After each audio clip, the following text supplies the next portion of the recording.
बहुत समय पहले हिमालय की तलहटी में बसे एक छोटे लेकिन समृद्ध राज्य अमृतपुर में एक सुंदर और बुद्धिमान राजकुमारी रहती थी जिसका नाम था संध्या। उसकी सुंदरता की चर्चा पूरे राज्यों में थी, लेकिन वह केवल अपनी सुंदरता के लिए नहीं बल्कि अपनी दयालुता और साहस के लिए भी जानी जाती थी। संध्या के पिता राजा रघुनाथ एक ताकतवर शासक थे। वह अपनी बेटी के लिए सबसे योग्य और शक्तिशाली राजकुमार को वर चुनना चाहते थे। लेकिन कहानी में मोड़ तब आया जब राजकुमारी के जीवन में एक साधारण बंदर आ गया। संध्या बचपन से ही शाही जीवन के सुख सुविधाओं से परे थी। उसे प्रकृति, जानवरों और अपने राज्य के लोगों के दर्द को समझने में रुचि थी। अक्सर वह महल से बाहर जाकर अपने राज्य की समस्याओं को समझने की कोशिश करती। उसकी यह आदत महल के कई लोगों को खटकती थी। एक दिन राजा रघुनाथ ने घोषणा की, हम राजकुमारी के लिए स्वयंवर का आयोजन करेंगे।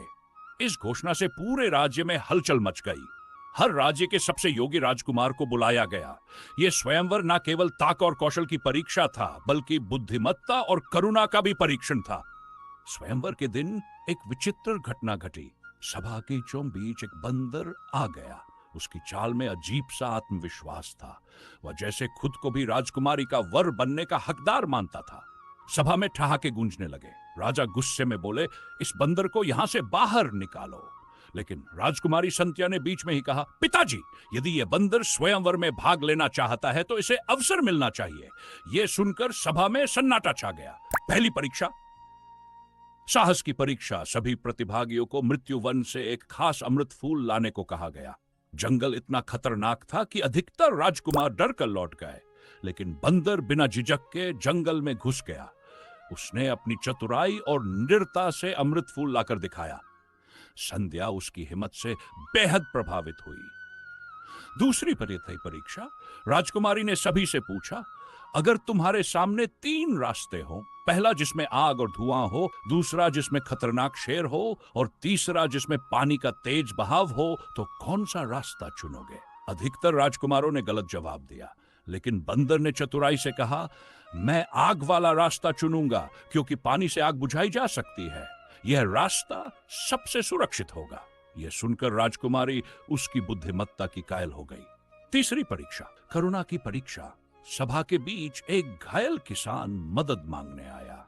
अधिकतर राजकुमारों ने उसे नजरअंदाज कर दिया, लेकिन बंदर उसके पास गया, उसे भोजन पानी दिया और अपनी माला भी दे दी। ये देख संध्या की आंखें भर आई। अंत में राजकुमारी ने कहा, मैं उस व्यक्ति से विवाह करूंगी जो साहसी, बुद्धिमान और दयालु हो, और वह है ये बंदर। यह सुनकर दरबार में सनसनी मच गई, लेकिन राजकुमारी का निर्णय अटल था। विवाह के बाद बंदर ने खुलासा किया, मैं एक शापित राजकुमार हूं।